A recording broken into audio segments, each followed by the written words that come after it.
morning.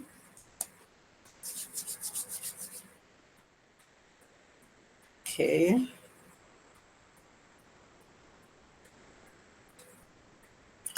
So, good morning, everyone. Good morning, teachers. Good morning, parents. You're welcome to Harley Parents Webinar. My name is Adenike Adekunle, and I'm your host for today. If you're just joining us for the first time, we say a very big welcome to you. Welcome to Harley Happy Family. This is a platform where we learn as parents and teachers on contemporary issues. And today we have a very interesting topic to discuss.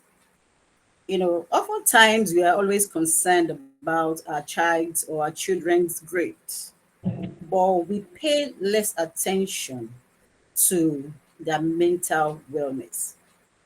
So today we have one of our parents with us to teach us and shed more light on what we should do as parents and as teachers. She's a competent and seasoned consultant, a certified leadership coach, mentor, and business leader,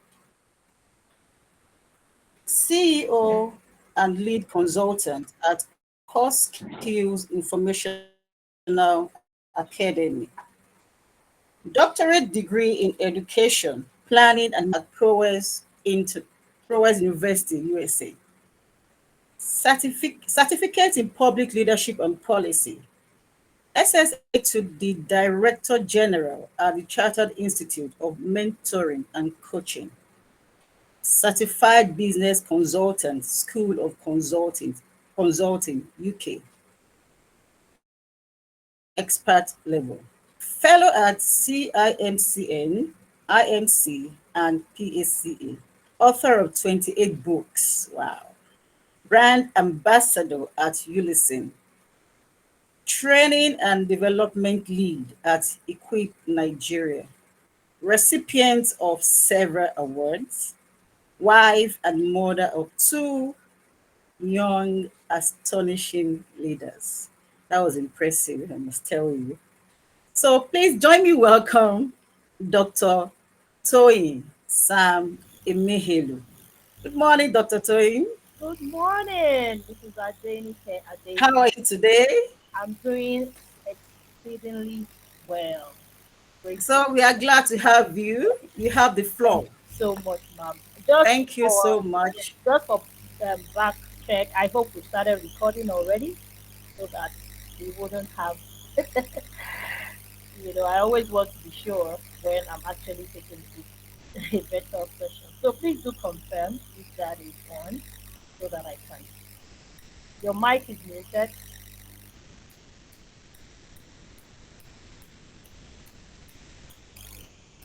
Or even all right, awesome. Thank you so much, Mr. Kayode. All right, good morning, everyone, and it's such Floor, a ma'am. pleasure to be here. I'm sure you can all hear me loud and clear. One thing I would say is my daughter has been with Halifield College in the past 3 years, and I must say that it's been a fruitful partnership. And I would say this because over the years, I'm so excited that it's been a win-win situation for both for us as a family and being a part of Halifield School. And it's not all schools that are actually involved in ensuring that parents are being tutored, parents are being updated in their information because parenting is a skill. I'm going to start with this quote that I read sometime maybe last week. It says that a lot of us retire from our jobs. You know, unfortunately, some other people may decide to say, "Oh, they are no longer interested in their marriage," which we do not pray for. But parenting is something that you can never retire from. It is something that even when your children are old, you just move your role. So oftentimes when we give birth to children, between the first 9 years, I've started my session, right? So you may want to start taking your notes. Within the first 5 years, within the first 9 years rather, we serve really as a mother and a father. And what does mothers and fathers do? They actually instruct. And it's at that level that we put in all our efforts and energy to make sure that we are going to be helping to form the kind of adults they will be in the near future. Now, when children move from age 10, because 10 is not like the new teenage years because of the things that our children are exposed to in this time and age, we know that the school and the family is no longer just the agents of information or socialization.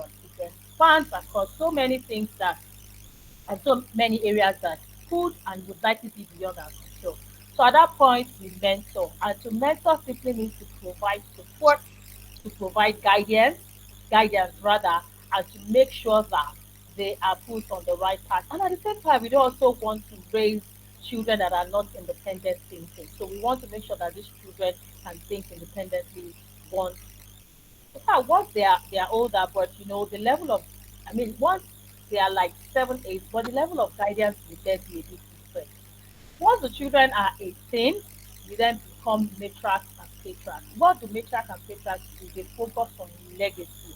They focus on continuity of family values and ensuring that it is being established from generation after generation.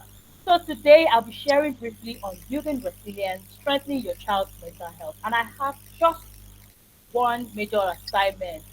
I intend to be able to empower we all as parents and guidance with structures and strategies to nurture mental resilience in children, enabling them to navigate life challenges, stress, and well-being.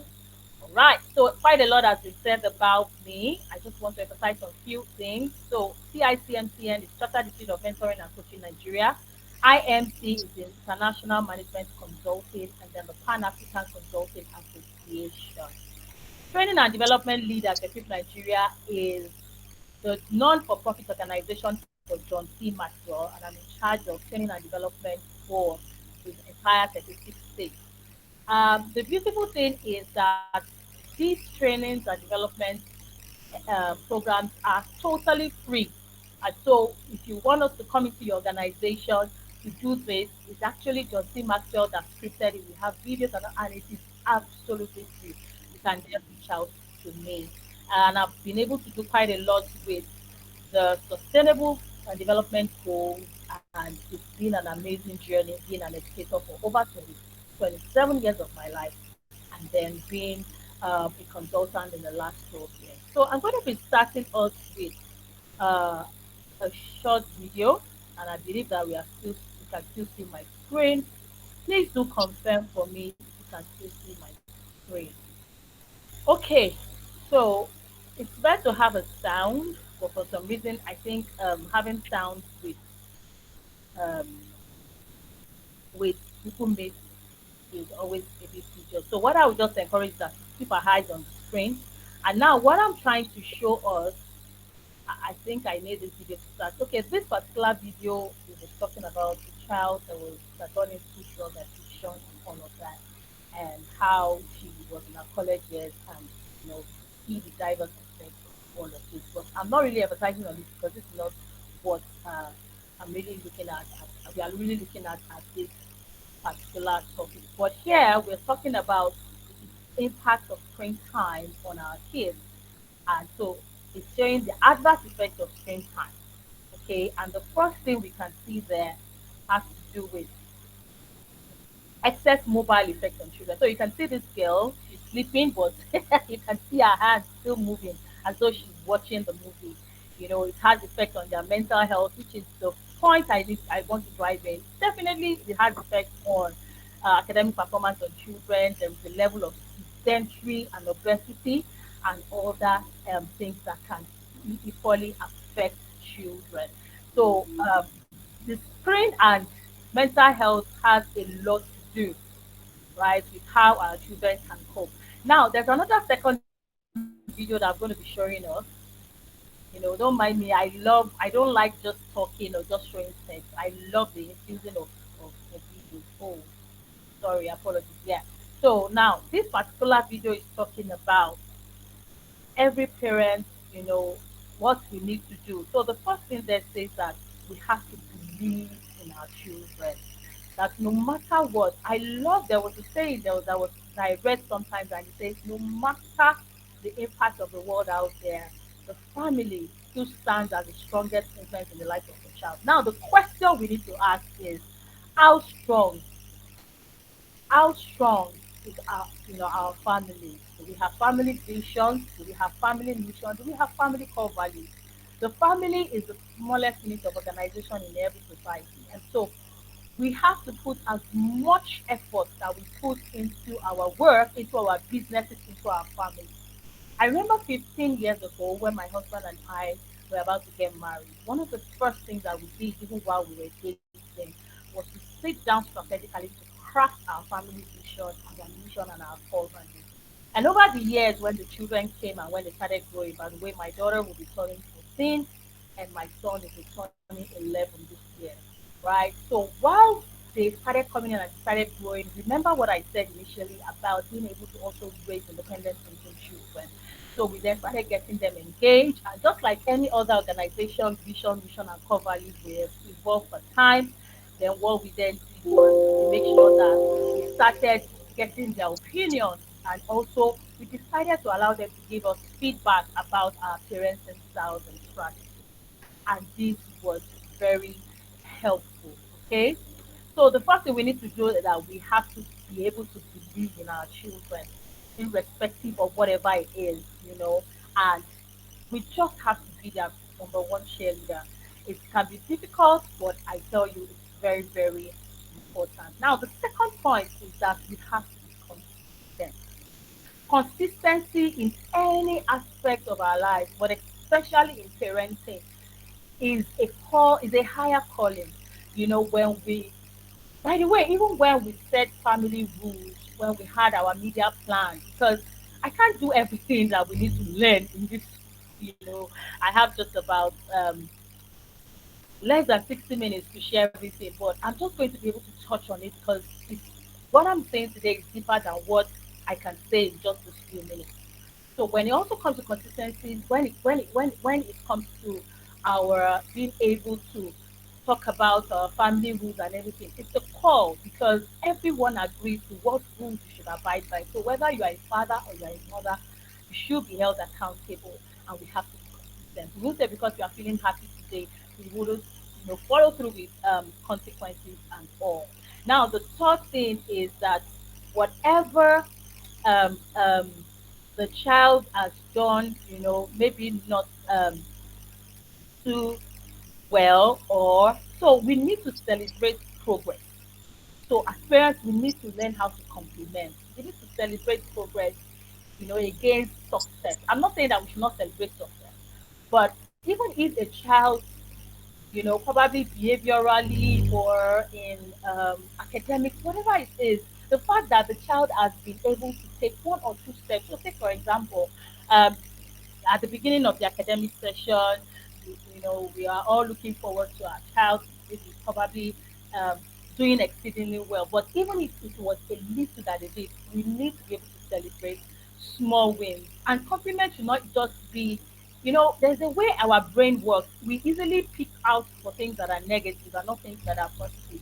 Can we be very intentional and to look out for positive things that our children have done and compliment them for it?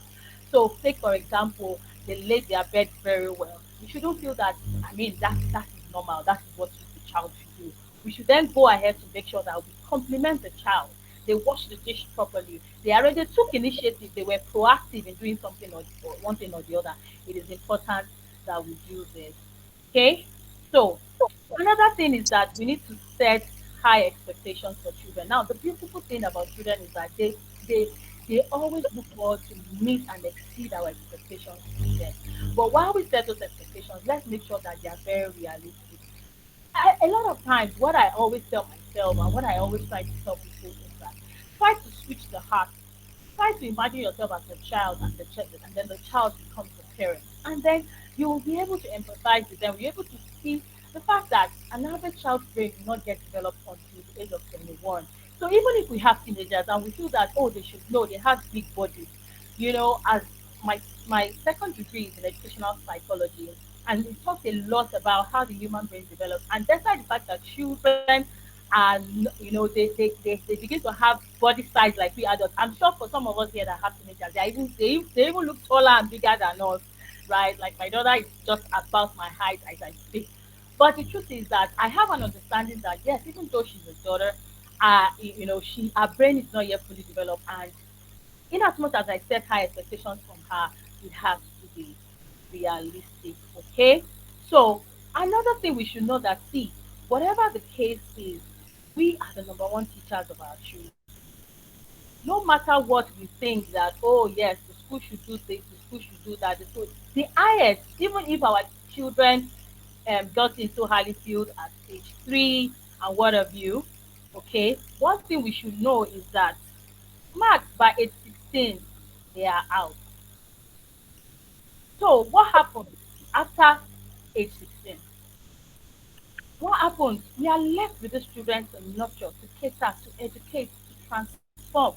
So when we cannot afford to abdicate our responsibility, I know such parents are not here because all Harisi parents are exceptional, and we all are always on our toes. But I'm saying this to let us know that we can do a lot more better.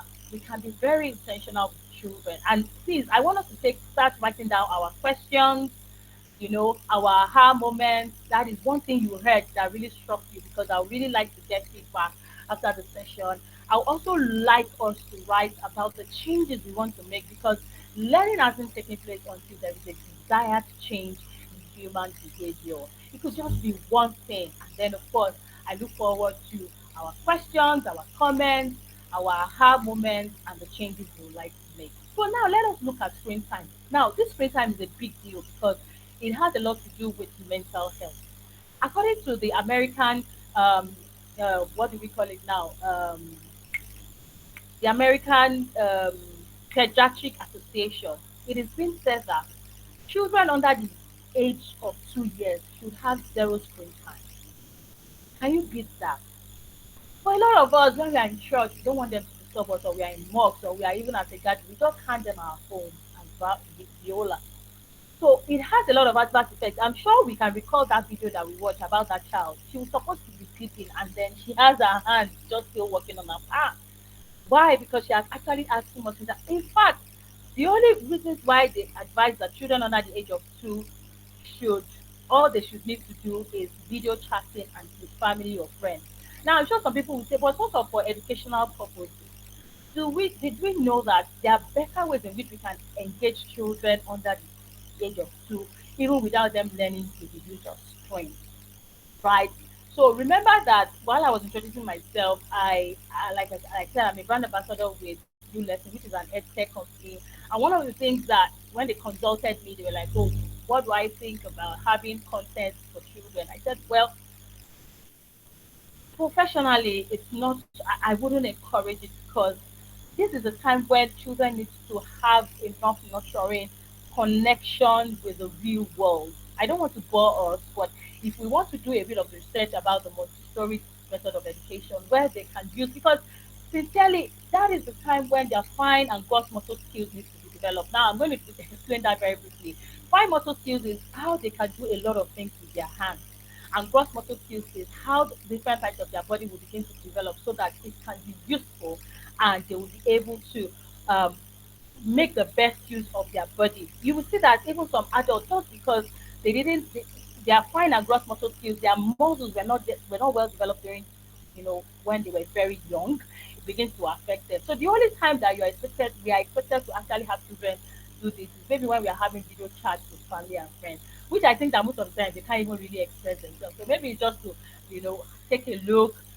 Yes, age 2 is the sensitive period of language, but you would agree with me that even at that level, their language is not yet clear. Now, let's look at 2 to 5 year olds. They say that it's not more than 1 hour per day. Can you imagine? And that 1 hour per day should be co viewing with the parent or a sibling. So I want us to begin to think through. These are the same people that brought on in all the technology, and now they are also then advising us that this is what is actually recommended. Now look at age 15 to 17 years old. Generally not more than 2 hours per day, except for homework, research, and the likes. Can we see that? So the holiday season is upon us, and one of the things that we parents do, so please, as parents, like I said, we are the major teachers for our children. So what I have done is my children know just before the holiday period, we sit down together to have an holiday time, which is uh, which is quite structured. And I'm sure some of us will say, why the reason for structure again? The reason for structure is number one, parents, we are still very busy. And then when children know that there is a structure around it, they are then able to also take autonomy and make the right decisions and do the right thing at time. So the entire week I had to be on the island because I'm working with a project with the Abia State government, and my son, my daughter went for a youth camp, so my son was left to do that. So before I left, he already knew what the structure was. He had a little bit of academics, the chores, house chores. Now, house chores is very important, whether you have a nanny or not. One thing house chores does is help students to develop a sense of responsibility, problem solving, critical thinking, creativity, all the soft skills we are looking out for. They are all embedded in chores. But there is a system that we need to do. 3 steps. Number one, when you want to engage the children in house chores, make sure that number one, you do it. They see you do it. So don't just say, by now I think that you should be able. No, like I said, we parents are the first teachers with our children. So whether there is a nanny in the house or anything, first off, put them through it. Let them watch you do it. Number one, do it with them. Then number three, allow them to do it. Remember what I also mentioned, that please, we need to measure progress, not just success. So you want to also take it easy on them. And I will advise that the earlier the better. From age 4 plus, I mean, they can begin to wash dishes. Now, please, caveat, they are going to waste a lot of resources. But you must be able to embrace that fact that despite the fact that you want to teach them, so you have to be you have to prepare for that. So don't say now they say you should learn outside. They are going to make mistakes. But we actually make mistakes too as adults. So why how come we don't beat ourselves up? So that's discussion for another day. So what are the impacts of social media and over use of technology on children's mental health? So we know the issue of comparison and competition. This comes in a lot, and we have to be able to see how we can ensure that we do our best to make this happen. Right? Okay. I hope we can still see me and hear me. I want to be sure. Hello, doctor. Yes, ma'am. Please, your slides are not moving. Oh, okay, okay. So let me stop sharing and reshare. So apparently it Yeah, was so we can when I all be on the same page. okay, all right, great. Yes. So when I saw that Please kindly notification, do that. okay, so I've done that. So I'm going to share again. Yeah, that's why for some reasons I just love Zoom. It's really easy to navigate. Okay, thank you so much. So when I saw that call, I knew probably you were trying to find me.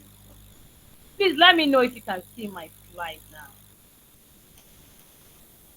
Can you see my slide now? Please let me know if you can see my slide and if it's moving. Can you see my slide? We can see it, but it's still the same one, Choima. It's not moving. It's still the same one, Choima. It's not moving yet. Oh my And it's god. not on my screen. Okay, yes, it has moved now. Thank Oh, you.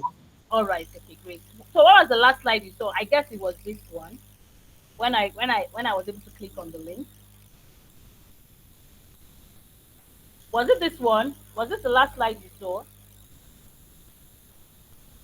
I need feedback, please. It never left the The first only slide of the interview. Oh, really? Okay, but have you seen my second slide now? No, the slide we were seeing the last time was the one with the little boy. The one before this one. This okay? Okay, so that means you've seen the second one. So this was the one you were seeing. Yeah, this is the one we were seeing all through. Yes, please. Okay, now have you seen the second one? Yes, it has been moving since then. Thank you. Okay, all right. Okay, great. All right. Okay.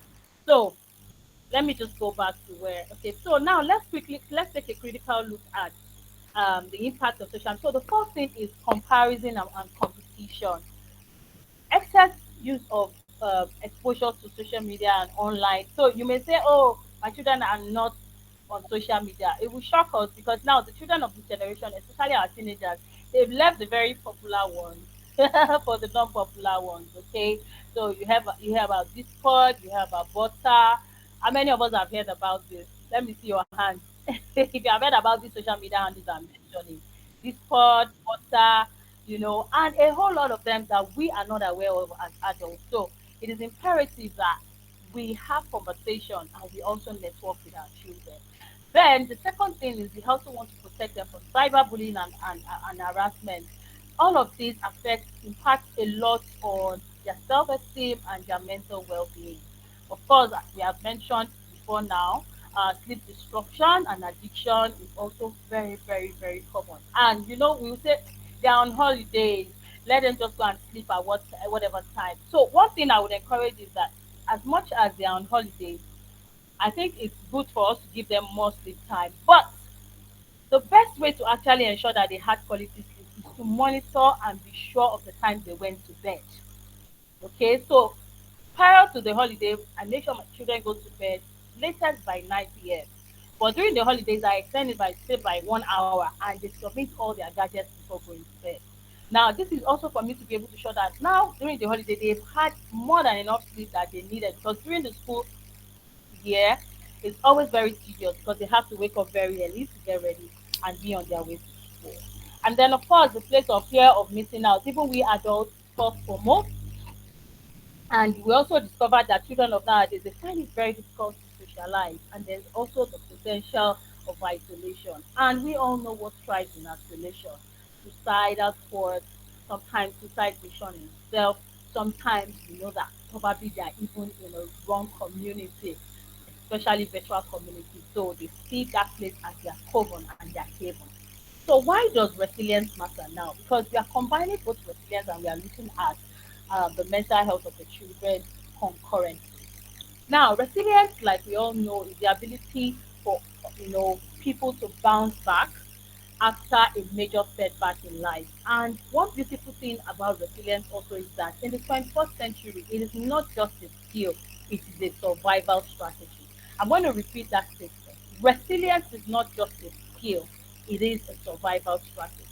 Now, a lot of us parents, whether we like it or not, the truth is life happens. We all have had our share of life. And the reality is that our children will have their own share of life as well. Okay, so there's this very common saying, I don't want to go through I don't want my children to go through what I went through. I went through a lot of trauma. We have a lot of 21st century lexicon that we use to try to want to say that, yeah, we want to have you know, um, a better world for our children. But have we have actually considered having better children for our world? Hmm. That is a question that I would like you to pause and think about. So, one of the things that I would always advocate for.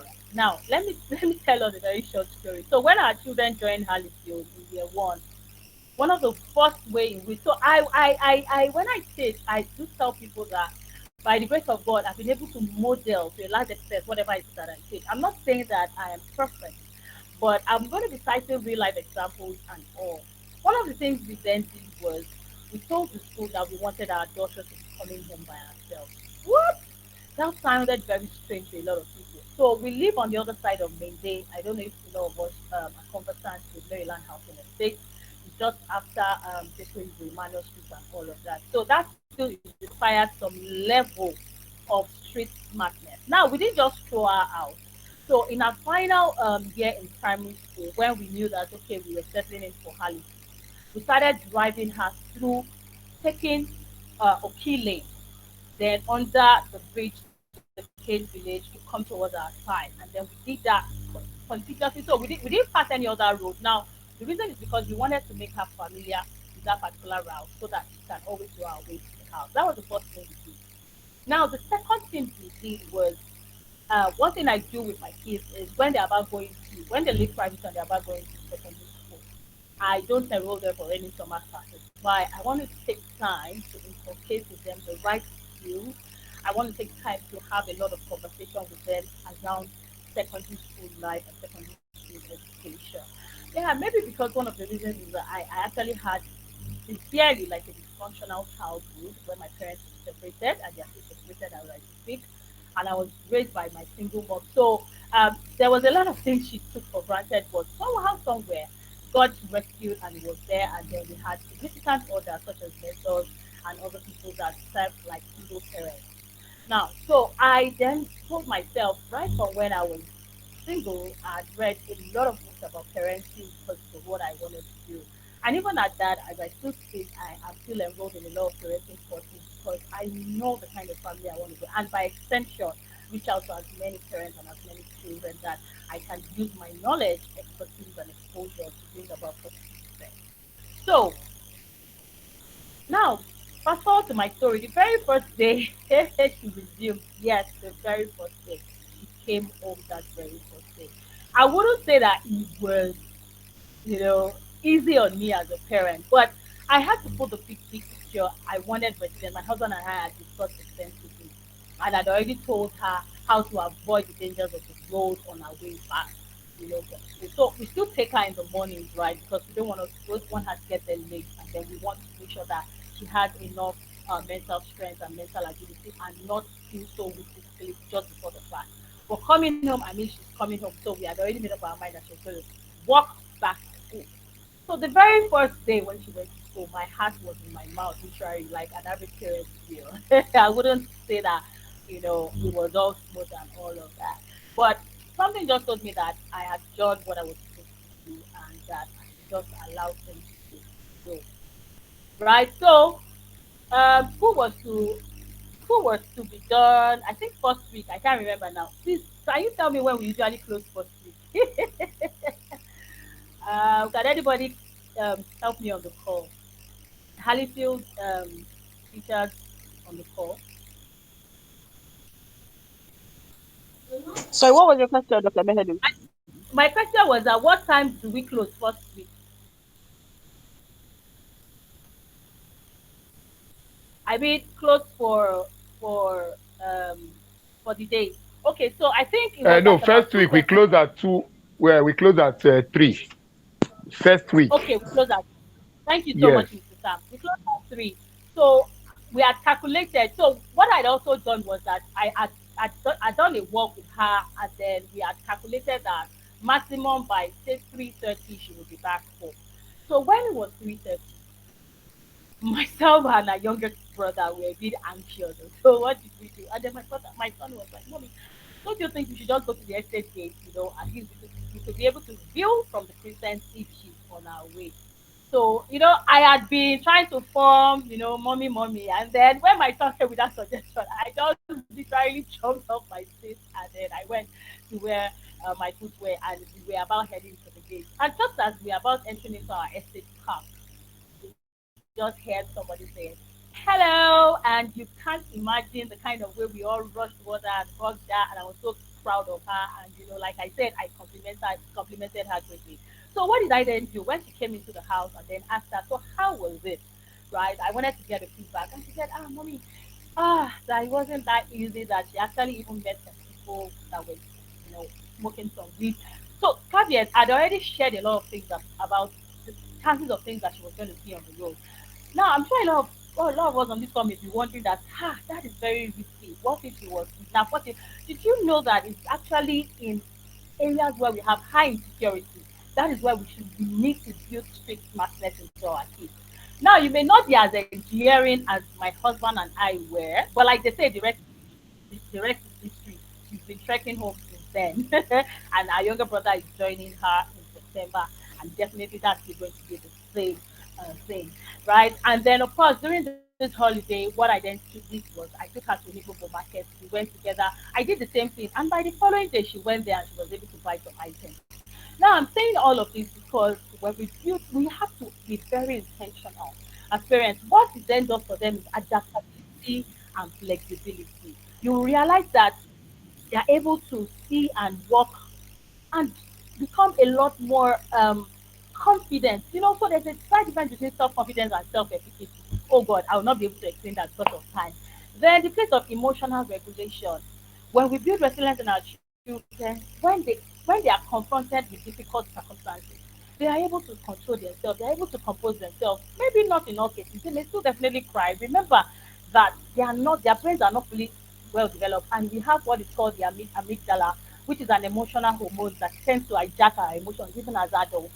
But they have the chances of having to be well, you know, regulated as time goes on. Then problem solving skills. Now, I can bet you for the past 3 years that my daughter, and so there were days when she came home and she heard some stories how some boys actually chased her.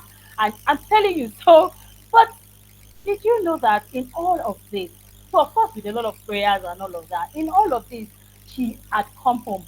One day I didn't see her on time and my heart was almost in my mouth. And by the time I called, I got to discover it was because she was part of the orchestra thing, and they had to delay a bit. So I'm not saying that it was all a smooth ride. There are days when I was scared. There were days, but right now, I mean, I also understand the fact that um, the nature of my work will also require me to have highly independent children. So my son cooks, my daughter cooks, so a lot of things that it's not just even about street smartness, but resilience in general. Then they have this positive self-belief in themselves and their ability to overcome frustrations. So these are more as some of the things that we were able to ingrain in our children. So another beautiful thing about resilience is that it fosters emotional intelligence and self-awareness. I'm sure a lot of us have heard about emotional intelligence, which spans across components and areas such as self-awareness, self-control, self-regulation, motivation,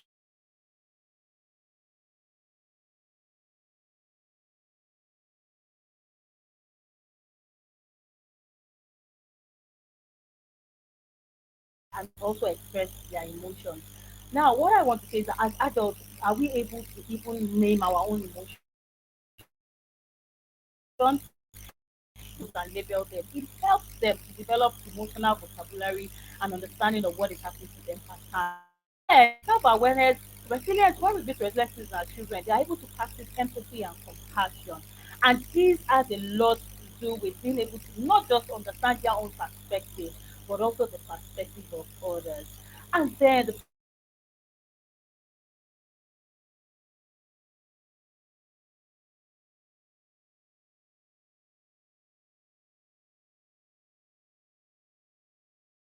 of self took almost like an hour. She was going back and forth, and all I was just doing was listening, sharing her thoughts, her feelings, and behaviors, and all the things that happened while she was away.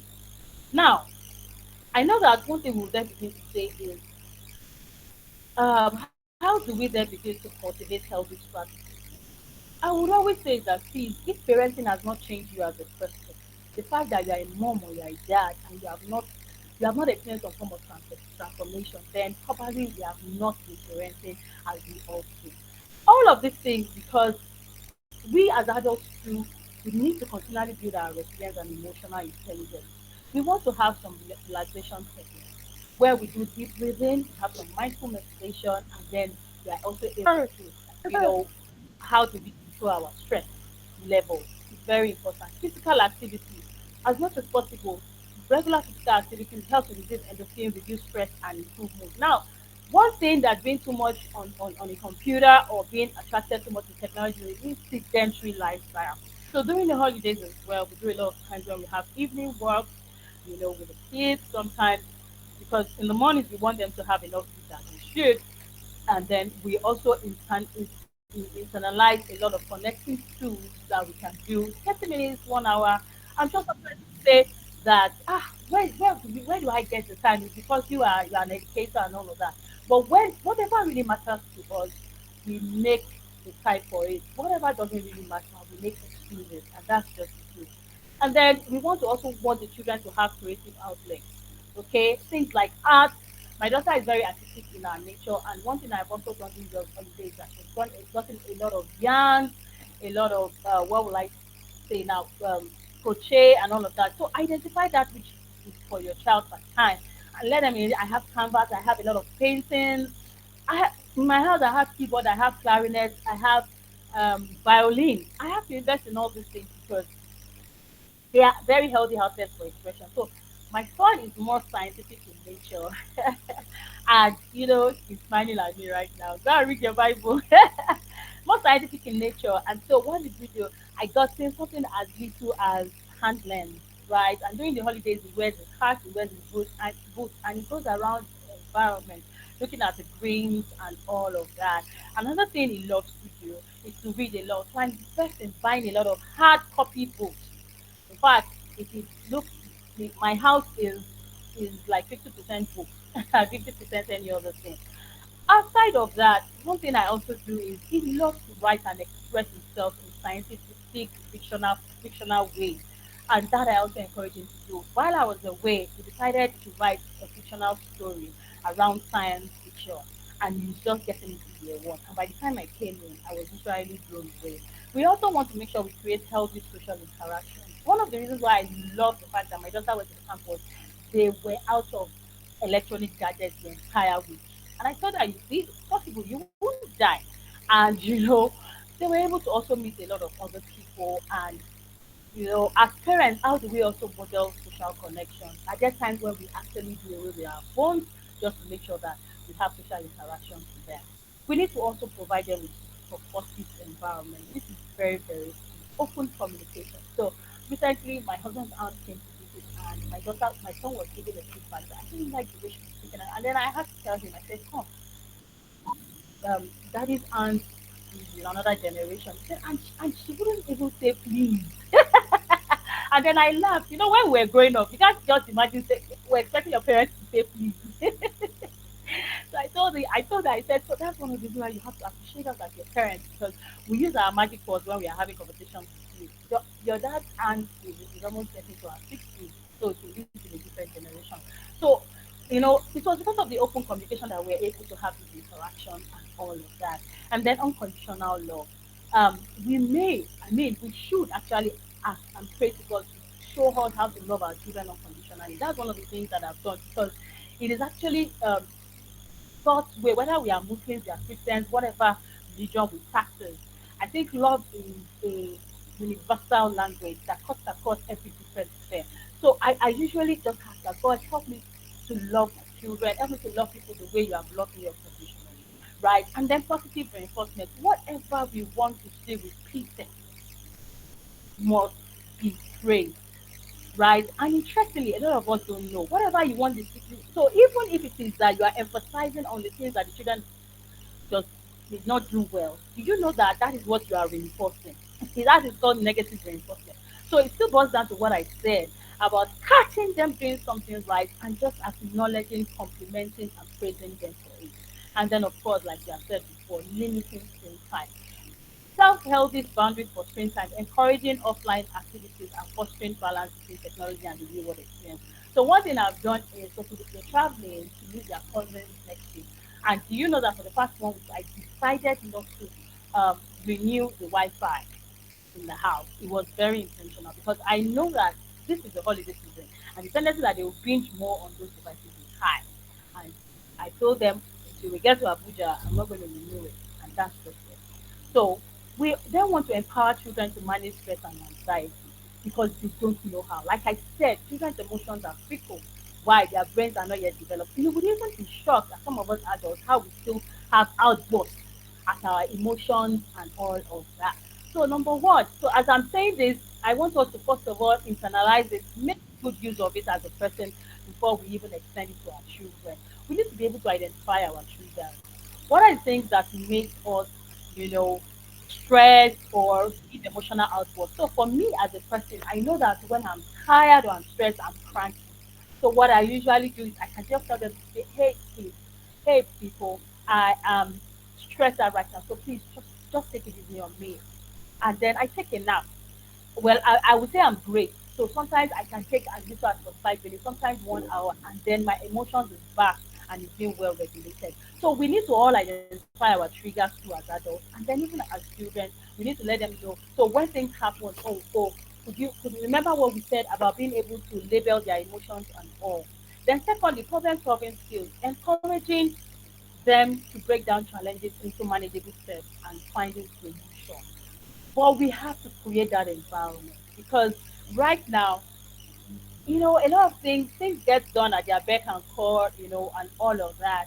And so we need to now get more intentional about maybe even creating problems. Let me put it that way, right? One of the reasons why I even wanted her to go to the camp was that I know that she was going to have to take autonomy of a lot of things that had to do with her. So when she came back, she was apologizing. Oh, I misplaced this, I misplaced that. And I told her, so next time this is what you should do. And then, of course, a lot of times she told me how she was able to problem solve and improvise. And there were some things she couldn't take to the camp. And when she got there, she was able to, you know, um, seek for support here and there. So all of these things, well, yeah, allow them to, get into some situations that they would have to use their initiative to come out of it, right? As long as it is not life threatening. Then build a self efficacy. So self efficacy is a higher dimension of self confidence. Okay, self-efficacy is them having that belief in their abilities, believing that they can overcome obstacles, and believing that they can achieve goals. And the best ways in which children be self-efficacy is giving them responsibility, take appropriate responsibility, and then seek for support. Encourage children to seek for support from trusted adults when needed, fostering a culture of open communication and seeking help. So, in summary, I started with talking about the impact of social media and technology on mental health, where I showed us that video, and I, spoke about how we can also ensure that we can, believe in our children, we are consistent, we make sure that we compliment them. We also make sure that whatever it is that we do, we foster the kind of environment that will nurture their mental health. And then I spoke about resilience, what it is, why it matters, and I spoke extensively about fostering emotional intelligence and self-awareness. I spoke about the components of emotional intelligence. We happen to be self-awareness, self-control, self-regulation, motivation. I spoke about social skills, problem solving, decision making skills, and social responsibility as well. I made mention of healthy strategies in which we can ensure that our children can then become a lot more stronger in their mental health capacity as well as building their resilience skills. And I also mentioned supportive environment, which is very, very critical for helping children to build resilience and also building their mental health. And then finally, I spoke about how we can empower children to manage stress and adversity. So in conclusion, nurturing resilience and thriving children, we do this by fostering emotional intelligence, promoting healthy coping strategies, and creating a supportive environment where we can empower children to develop resilience and thrive in an ever-changing world. Right. So I am ready to connect with everyone on the call.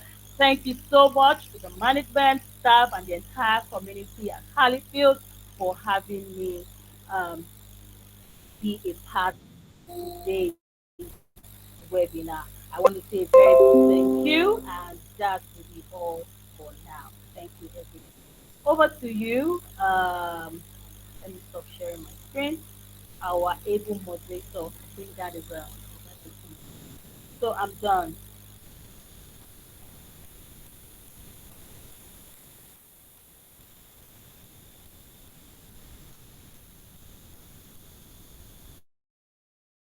So at this point, our questions,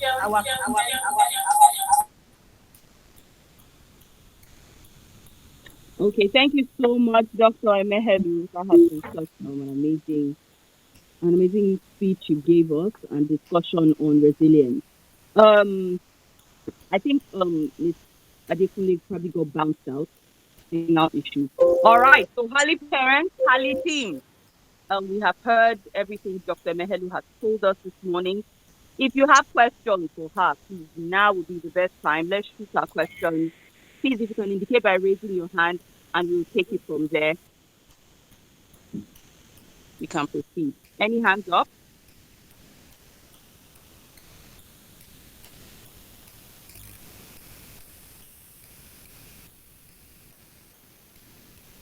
Okay, so even if it's not a question, we can also use the chat room to drop our comments, probably changes that we want to make, probably something that we heard for the first time and we're like, oh wow, this is a very fantastic idea.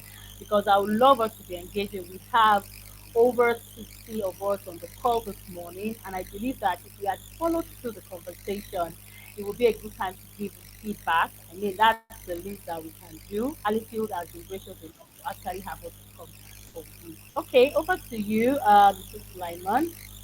Kindly unmute and let's have the question. So while Mr. Sulaiman is doing that, can we just have the chat room for him? I Good would really morning. appreciate that. Good morning, sir. Over. Yes, thank you for the wonderful presentation. I just wanted to know, for some of us raising preteens, how issues of bullying and self-esteem, what are the strategies that you'd advise that one should adopt, especially for single parents, because the dynamics will change where you have two parents, but sometimes you also have kids being raised by a single uh, mother or father. So I just Yeah. want to hear your This take on. this is a very very beautiful question. So I'm going to be starting from the single parenting, and then I will flow into um, the aspect of bullying and being able to help with preteens. I mean, preteens is another um, part of the child's development that is very very critical. So for single parenting, one thing I would always say is that don't attend or attempt to parent alone.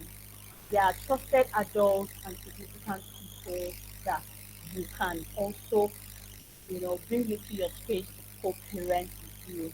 So one of the things that I know is that I know about a boys hub. So I don't know if the child or the children in question, whatever gender they are, I intentionally also, as hands-on as I seem to be, right? I intentionally also make sure that my children get into the right community. I'm in a community where we have a mentor for girl child and another community where we have a mentor for the boy child. And these are people that have done my background check, and I'm sure that they will also be able to provide support for me as as a parent. So even though yeah, I'm still with my husband, I mean everything is good. My husband is not so hands-on when it comes to parenting. And so of course my son is in his 15 years now, and I don't know so many things. I'm a woman. I don't have wet brains. I don't. I hope you get my point. So I don't have the capacity of being able to share stuff like that. And so what I did was I enrolled him in an online class where it's a leadership online course for boys and all of that. And as much as possible, I try to encourage my husband to also get involved. But in as much as I encourage him, he's not as involved because I mean, he's always there to just look for how we will get um, financially okay and all of that. So that's the first thing I would say. Please, and sometimes it could be paid, sometimes it could be free. I don't know if there's a way you can reach out to me. I can share this network with you so that you can also get that done. Now, when it comes to bullying, the first thing you want to do is you want to educate. You want to educate your children. You want to let them know that okay, this is what is happening and this is what you should do when they are being bullied. Signs of being bullied. So you have to read extensively about that, and then because you can't give what you don't have, right? And this session is not about bullying, so you want to make sure that you yourself you get empowered. I mean, ChatGPT is there, Google is there. How do I teach my child about bullying? You give it, or how can I teach? You can put a specific age in so and so.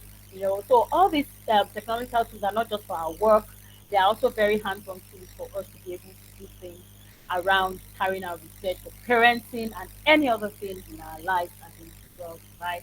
And then what you then also want to do is, if anything has actually happened, you want to escalate to the relevant authority so that they can then also watch for the entire community because it's not just about your child, but bullying is something that should be guarded against. And we know that it's not just physical, it's emotional, it's social, bullying spans across the wider spectrum of what is really here. So I hope I've been able to answer your question.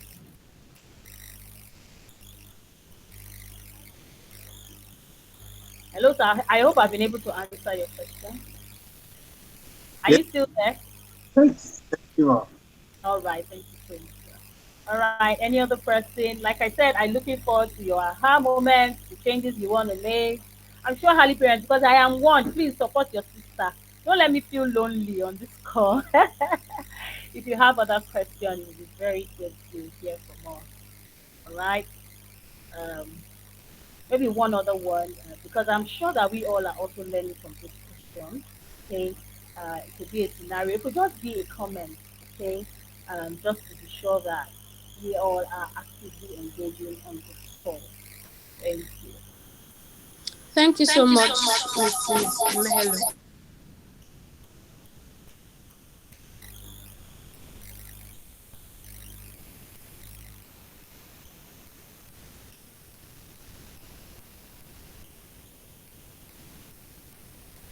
Okay, Thank you I so have a much, Mrs. contribution here. Mehelo.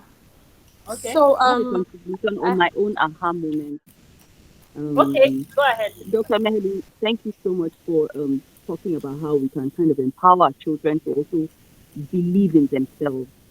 As a parent myself, I love when you talk about how you, despite your fears about letting your daughter come home on her own, you kind of bit the bullet and still put her out there, trained her on how to do it, and then kind of waited with a lot of fear.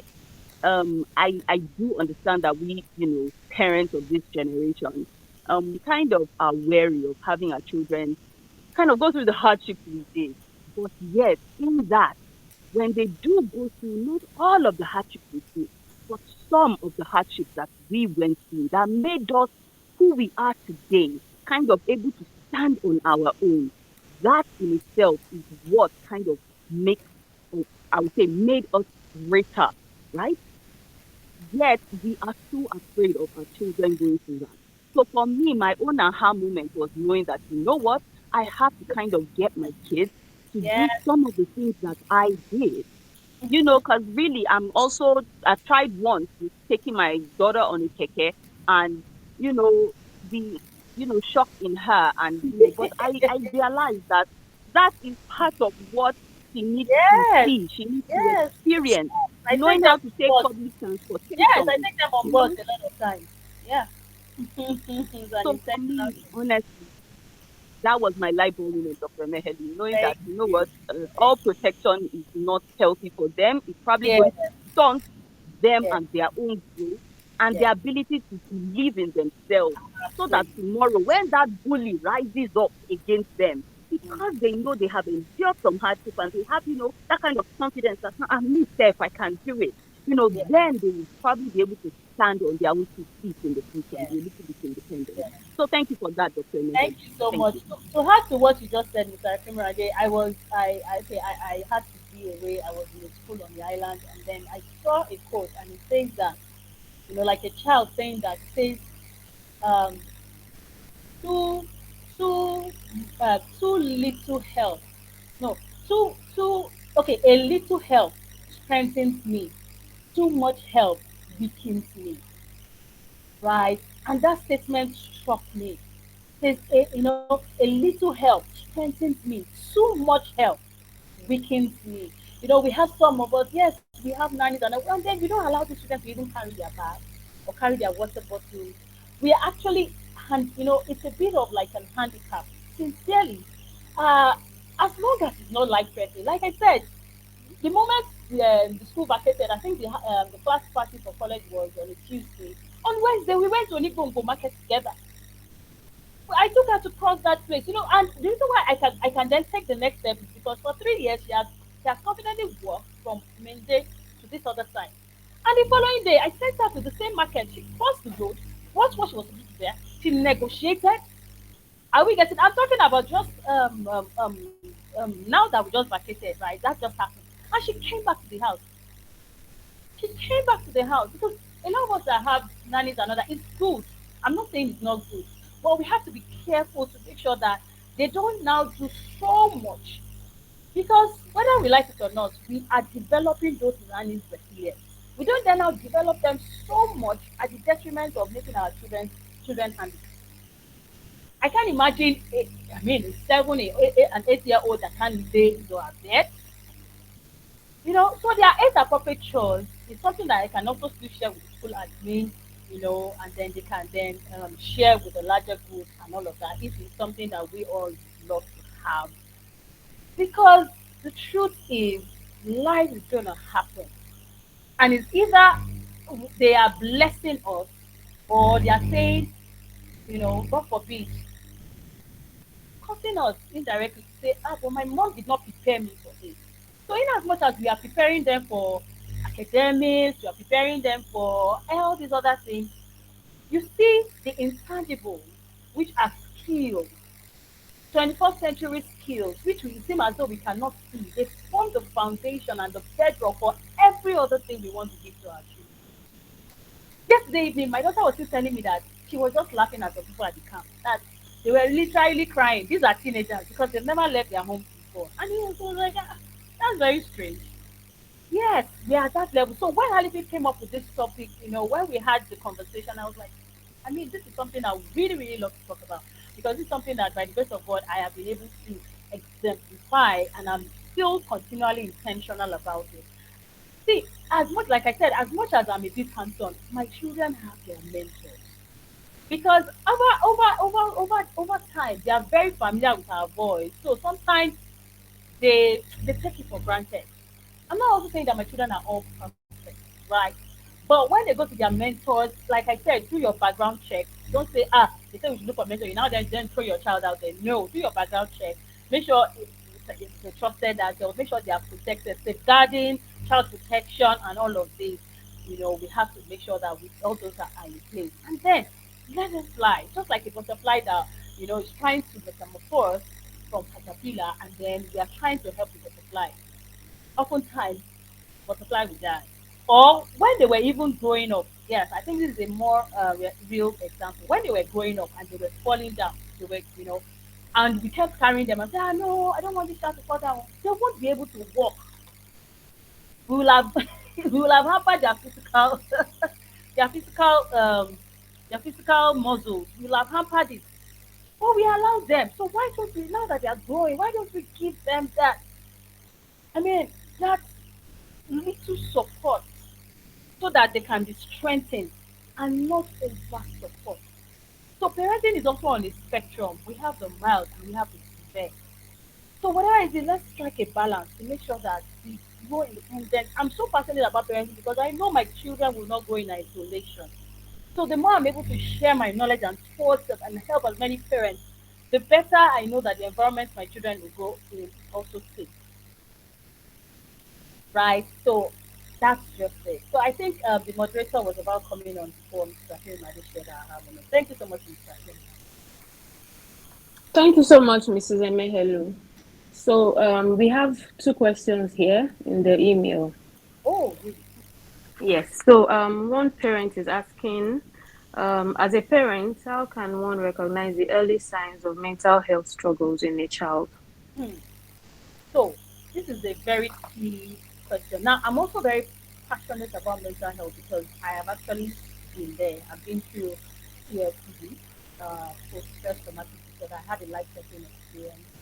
So it's a very long story, but because the long story that I share, safe, sound, and healthy. As I speak to you, I'm full of antidepressants, but I'm getting a lot of it. I have sessions with my therapist. So it's nothing to be, I'm saying all of this because it's not a stigma. It's not a stigma because when everything happened, like I said, life happens, right? And I've been able to also exemplify resilience.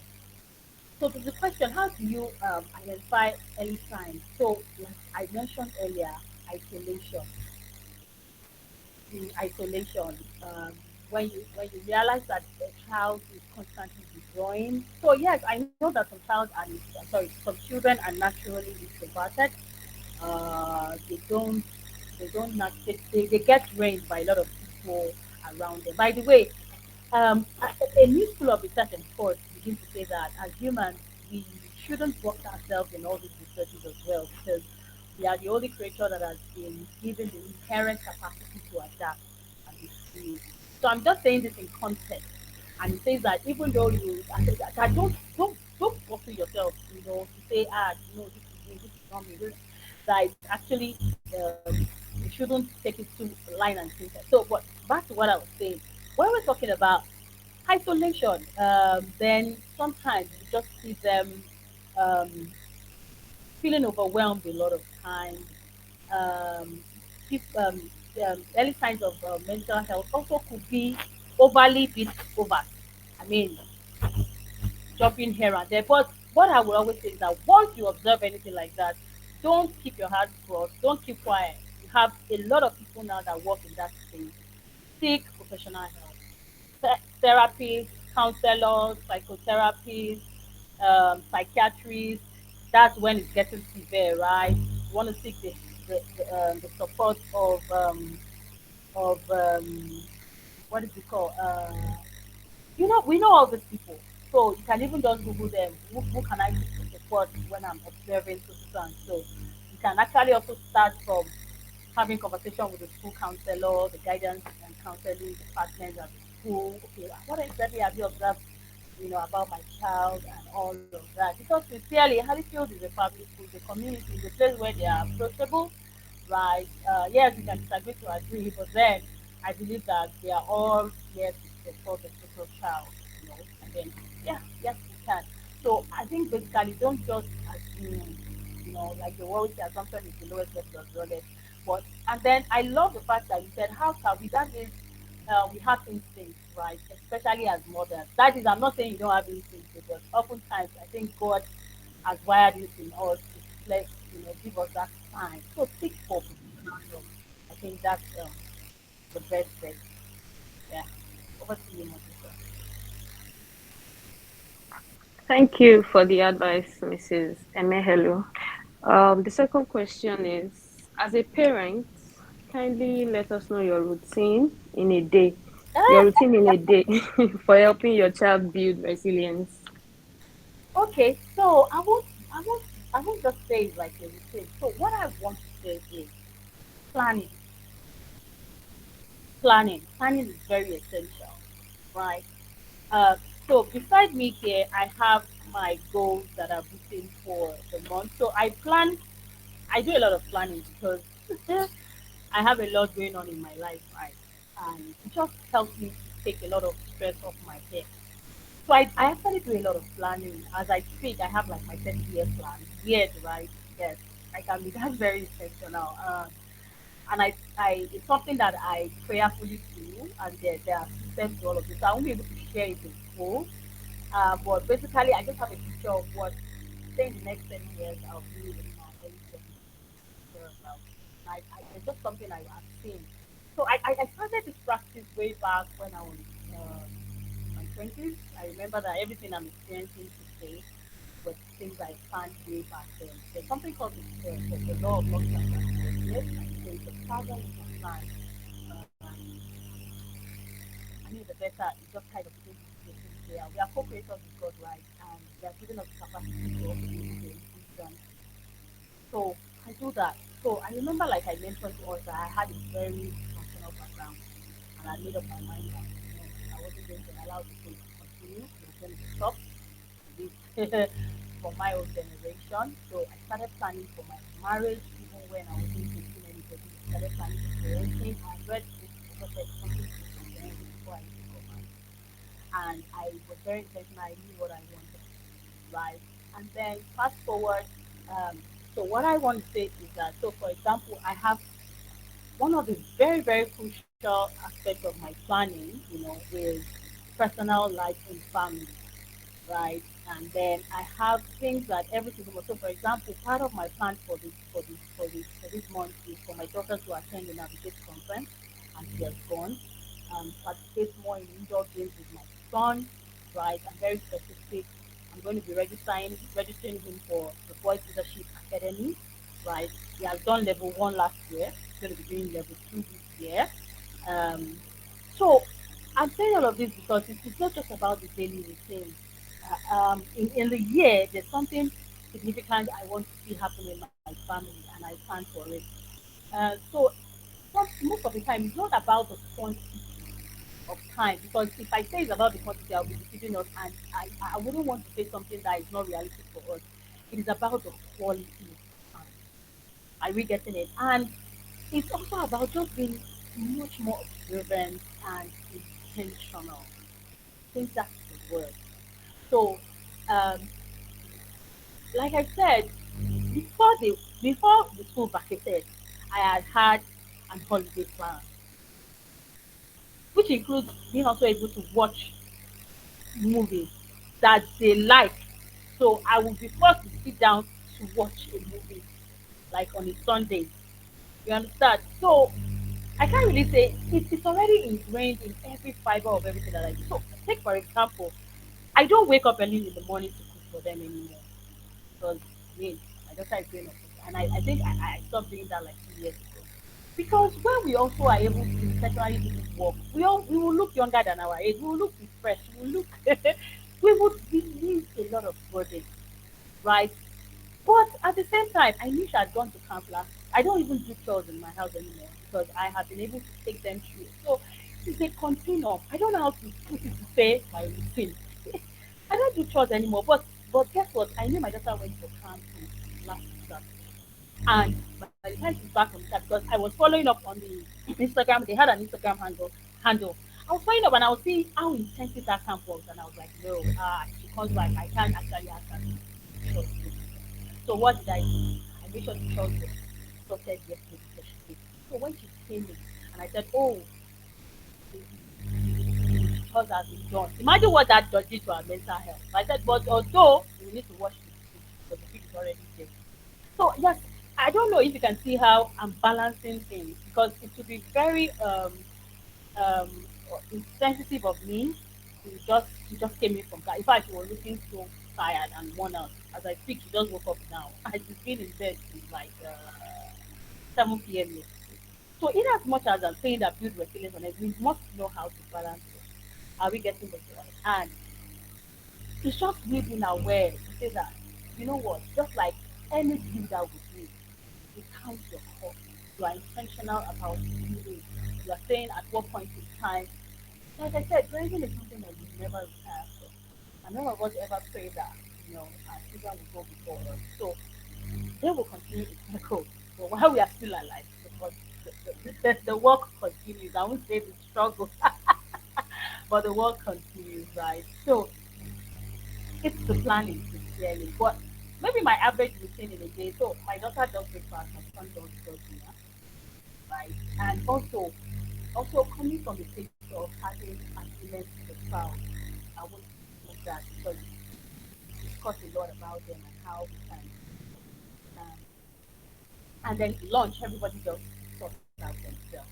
So but on Sundays mommy does the cooking because it's Sunday and it makes it very special. So it's not as if I don't totally cook and all of that. And there are times when I've had conversations with my husband and we want maybe make soups and all of that. I contact that out because clearly my skills is there, right? I'm always very always on because I'm in developmental stage and I'm in the developmental stage and I do a lot of trainings, a lot of empowering and I have to, learn a lot myself, either on one course or the other, including parenting courses, right? So it's not just about academics, but doing a lot of that. So I'm saying this because so my daughter does breakfast, then she wakes her younger brother up to have their body get ready for school, they do ground running, they're off to school. Um, I don't have anything to do outside. I work for my okay. So one of the things I also did because of the kind of family I wanted was to give myself that big picture. I'm not saying anybody should jump out of themselves. I told myself that I needed 25 because I knew that that's when they were actively in their fifties. I wasn't going to work for anybody. So I made a decision when I was 25. So it gave me 10 years to plan how I was going to have my career transition from being a full-time employee to being own and run my business, right? And then when they come back in the afternoon, come, fine, if I'm not at home, everybody has their keys, come in, they know how to open their keys, come in, they just, and you already know that they will say, right? They know that first off, when you come back, have a shower, get on your lunch, sort yourself, once you're lunch, you do your own work. That's very important. Do your own work. Then during the week, if you have research to do and all of that, fine. I mean, Halifield comes bearing a lot of assignments, for my daughter and for my son. We also have to have doing that. And when you are done with your assignment, anything you need to do, you pack up for the following day. Then you can play and do any other thing. Once it's time for dinner, my son knows it's time to cook the dinner. Then we have our family connecting time, just about 30 minutes to the day, and then everybody will have our family devotion. On weekends, they wake up at their own time because I really want them to have and then they do their chores, full-time chores, in very, very intensive cleaning and what they do. But before they got to this age, you know, they would I was giving them the chores little by little, little by little, little by little. But now that I have a teenager and 15, they have their portion of the house that they know they are in charge of. So when that place is dirty, you are held accountable, you are held responsible, and you are expected to know that you are not doing your part in the family. And I always talk to them about the power of teamwork. Don't do your part of the team. I mean, when you don't do your part as a team member, everyone suffers. So they have an understanding that because this all of these things build resilience, it builds skills, it builds I don't know, there's just a way it's intertwined beyond just we just having to talk about it on your face now. I hope that. Quite insightful, Mrs. Emehelu. Thank you very much. I don't know if we still have any early parent that has a question while I pass the mic to Mrs. Adenike. Okay, so I can see something in the comment section. Sis Limon says, aha, the development of the butterfly is so apt. This has made my day. Oh, thank you so much. So happy that I made your day. Okay, so Okay, thank you very much, Doctor. Sorry I was away. Now I'm back. That was glad to have quite informative and educative as well. We really appreciate. But before we go, we would like to acknowledge the director of schools. I'm sure she has one or two things to tell us. Good morning, ma'am. Director of schools. Good morning, ma'am.